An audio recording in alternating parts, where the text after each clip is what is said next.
ආයිබෝවන් සුබ දවසක්. Cricket from SL YouTube නාලිකාවට ඔබ සාදරයෙන් පිළිගන්නවා. ඉතින් අද කතා කරන්න හිතුවේ ශ්‍රී ලංකා කණ්ඩායමේ 2026ට තියෙන තරඟාවලි පිළිබඳවයි. ඉතින් ශ්‍රී ලංකා කණ්ඩායමට තරඟාවලි 10කට ආසන්න ප්‍රමාණයක් තියෙනවා 2026 වර්ෂයේදී. එහිදී අභියෝගාත්මක කණ්ඩායම් අපි කිව්වොත් ඉන්දියාව, එංගලන්තය වගේ අභියෝගාත්මක කණ්ඩායම් මුණ ගැසීමට සිදුවෙනවා ශ්‍රී ලංකා කණ්ඩායමට 2026 වර්ෂයේදී. ඉතින් වැඩි කතා නැතුව අපි කෙලින්ම වීඩියෝ එකට යන්. අපිට 2026 වර්ෂයේදී මුලින්ම මුණ ගැසීමට සිදුවන කණ්ඩායම තමයි පාකිස්තානය. ඉතින් 2026 ජනවාරි 7 වෙනිදා තමයි මේ පාකිස්තාන තරඟාවලිය ආරම්භ වෙන්නේ. 2020 තරඟ 3ක් මේ තරඟාවලිය සඳහා ඇතුළත් වෙනවා. මෙහි කාලසටහන දැනට නිකුත් කරලා තියෙන්නේ. ඉතින් පළමු 2020 තරඟේ ජනවාරි 7 වෙනිදා, දෙවැනි 2020 තරඟේ ජනවාරි 9 වෙනිදා සහ අවසාන 2020 තරඟය ජනවාරි 11 වෙනිදා යෙදී තිබෙනවා. මෙම තරඟ තුනම පැවැත්වෙන්නේ රංගිරි දඹුලු ක්‍රිකට් ක්‍රීඩාංගණයේ. ඉතින් මෙම තරඟාවලිය පිළිබඳ නවතම ඉදිරි තොරතුරු ඔබ සමග ගෙනීමට අපේක්ෂාවෙන් සිටිනවා. පාකිස්තාන තරඟාවලියෙන් අනතුරුව එංගලන්ත කණ්ඩායම ශ්‍රී ලංකාවට පැමිණීමට නියමිතයි. මෙහිදී එක්දින තරඟ 3ක් සහ 2020 තරඟ 3ක් ක්‍රීඩා කිරීමට අපේක්ෂා කරනවා. මෙහි පළමු එක්දින තරඟය ජනවාරි 22 වෙනිදා ක්‍රීඩා කිරීමට අපේක්ෂා කරනවා. දෙවන එක්දින තරඟය ජනවාරි 24 වෙනිදා ක්‍රීඩා කිරීමට සැලසුම් කර තිබෙනවා.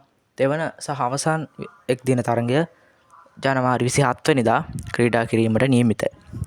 මෙම එක්දින තරඟාවලියේ සියලුම තරඟ පැවැත්වෙන්නේ කොළඹ ආර් ප්‍රේමදාස ක්‍රිකට් ක්‍රීඩාංගණයේ. මෙම තරඟාවලියේ මෙම 2020 තරඟාවලිය ජනවාරි 30 වෙනිදා ආරම්භ වෙනවා. පළමු 2020 තරඟය ජනවාරි 30 වෙනිදා යෙදී තිබෙන්නේ. දෙවන 2020 තරඟය පෙබරවාරි 1 වෙනිදා. තෙවන 2020 තරඟය පෙබරවාරි 3 වෙනිදා යෙදී තිබෙනවා.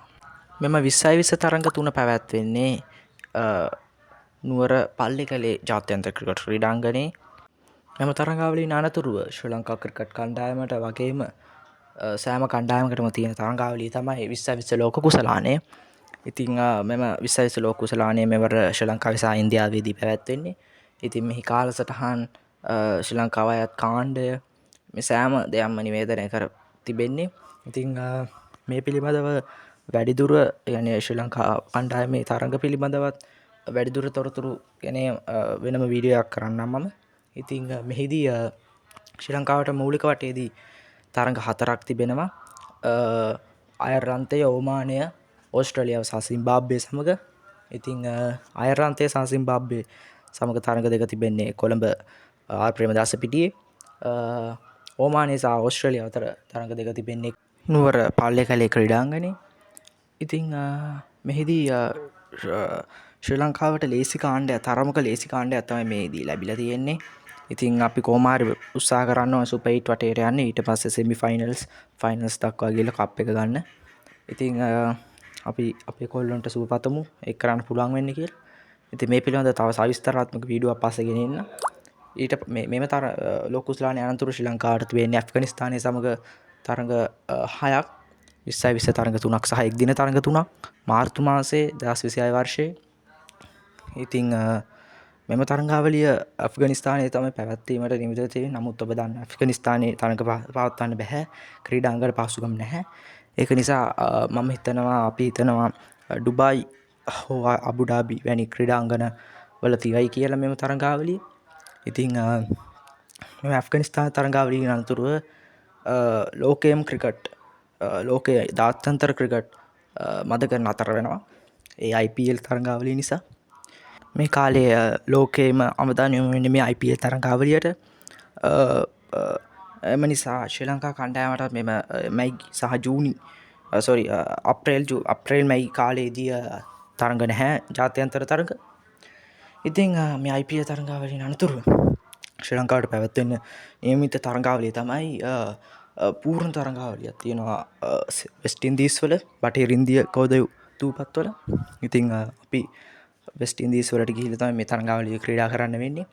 ජූලි මාසවල තමයි මේ තරඟාවලිය පැවැත්වෙන්නේ. මේදී මම කිව්වා වගේ පූර්ණ තරඟාවලියක් තමයි ක්‍රීඩා කරන්නේ. ටෙස්ට් තරඟ 2ක්, එක්දින තරඟ 3ක් සහ 20 තරඟ 3ක් වශයෙන්. ඉතින් ශ්‍රී ලංකා ටෙස්ට් කණ්ඩායමට අවුරුද්දක පමණ කාලයකින් පසුව ලැබෙන පළමු ටෙස්ට් තරඟාවලිය තමයි මෙය. ඉතින් මේකට මේ ලෝක ටෙස්ට් ශූරතාවලියේ වැදගත් තරඟ 2ක් තමයි මේ වෙස්ට් ඉන්දීස් සමග පැවැත්වෙන්නේ. ඉතින් මේ වෙස්ට් ඉන්දීස් බටහිර ඉන්දිය කොදෙව්වන්ගේ මේ තරඟාවලින් අනතුරු ශ්‍රී ලංකාවට අගෝස්තු මාසයේදී පැවැත්වෙන්නේ ප්‍රබල ඉන්දිය කණ්ඩායම සමග ටෙස්ට් තරඟ 2ක්. ඒ ටෙස්ට් තරඟ 2 පැවැත්වෙන්නේ ශ්‍රී ලංකාවේදී. ඉතින් ලෝක ටෙස්ට් ශූරතාවයට අදාළ ප්‍රබල තරඟාවලි 2ක් තමයි මේ පැවැත්වෙන්නේ. ඉතින් මේ ඉන්දියා තරඟාවලිය අතිශය ප්‍රබල වෙයි ශ්‍රී ලංකා කණ්ඩායමට. ඉතින් අතිශය අමාරු වේදී ජයග්‍රහණය කරන්න. ඉතින් මෙම ඉන්දියා තරඟාවලියෙන් අනතුරුව තවත් ප්‍රබල තරඟාවලියක් තමයි තිබෙන්නේ. එක දිගට ප්‍රබල තරඟාවලි රාශියක් තියෙනවා 2020 වර්ෂයේ. ඉතින් 2020 වර්ෂයේ සැප්තැම්බර් මාසයේ ශ්‍රී ලංකා කණ්ඩායමට යාමට නියමිතයි එංගලන්තයට. ඉතින් එහිදී 20 තරඟ 3ක් සහ එක්දින තරඟ 3ක් ක්‍රීඩා කිරීමට අපේක්ෂා කරනවා. ඉතින් ලේසි වෙන්නේ නැහැ ඉංග්ලන්ඩ් කන්ඩිෂන්ස් වලට ගිහිලා ගහන්න. ඉතින් මෙහිදී පළමු 20 තරඟයේ තියෙන්නේ සැප්තැම්බර් 15, දෙවැනි 20 තරඟය සැප්තැම්බර් 17 සහ අවසාන 20 තරඟය සැප්තැම්බර් 19 ආදී වශයෙන් තමයි තියෙන්නේ. ඉතින් එක්දින තරඟය ගත්තොත් එක්දින තරඟාවලියේ පළමු තරඟය තියෙන්නේ සැප්තැම්බර් 22, දෙවන තරඟය සැප්තැම්බර් 24 සහ දෙවන එක්දින තරඟය සැප්තැම්බර් මාස 27 වෙනිදා තමයි යෙදී තිබෙන්නේ.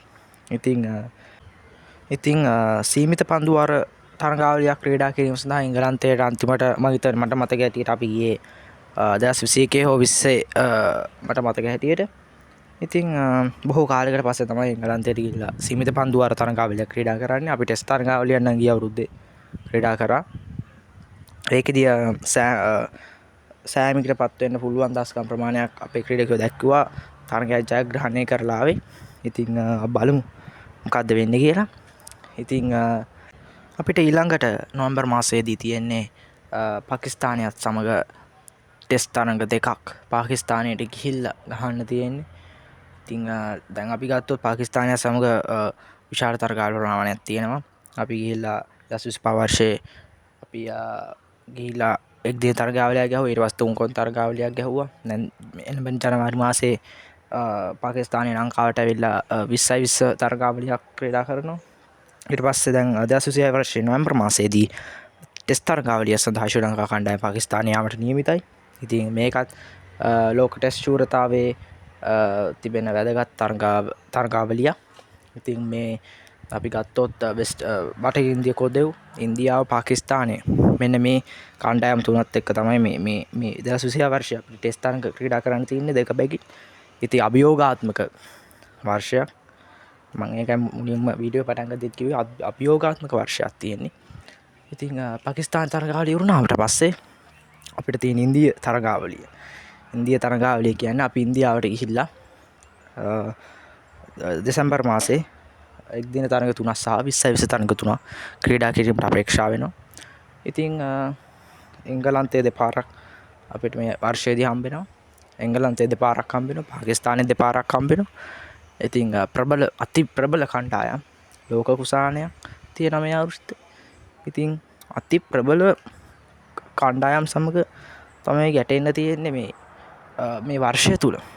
ඉතින් කොහොම 2027 වර්ෂයේ මුලට ගියොත් අපිට නවසීලන්තයට ගිහිල්ලා පූර්ණ තරඟාවලියක් ක්‍රීඩා කරන්න තියෙනවා. ඊට පස්සේ සවුත් අප්‍රිකා, දකුණු අප්‍රිකානු කණ්ඩායම ශ්‍රී ලංකාවට පැමිණියට නියමිතයි ටෙස්ට් තරඟ 2ක් ක්‍රීඩා කරන්න. ඉතින් මම ඉස්සෙල්ලා කිව්වා වගේ පට්ටම අමාරු ටෙස්ට් සයිකල් එකක් මේක වර්ල්ඩ් ටෙස්ට් චැම්පියන්ෂිප් එකේ. ඉතින් ප්‍රබල තරඟාව රැසක් තියෙනවා. ඉතින් අපි බලමු මොකද්ද වෙන්නේ කියලා. පාකිස්තාන තරඟාවලිය අපිට ඊළඟට එන තියෙන්නේ. ඉතින් ඒ පිළිබඳව සජීව විකාශයන් සහ ආදී සවිස්තරාත්මක තොරතුරු ඔබට ගෙනීමට අපේක්ෂා කරනවා. ඊට අමතරව ඉදිරි තරඟාවලි විශේෂයෙන් ලෝක කුසලානය පිළිබඳවත් නවතම තොරතුරු ගෙනීමට අපේක්ෂා කරනවා. ඉතින් මේ වගේ ක්‍රිකට් පිළිබඳ නවතම තොරතුරු දැනගැනීම සඳහා channel එක subscribe කරන්න. අදට වීඩියෝ එක සමාප්තයි. ගිහිල්ලා එන්න. Thank you.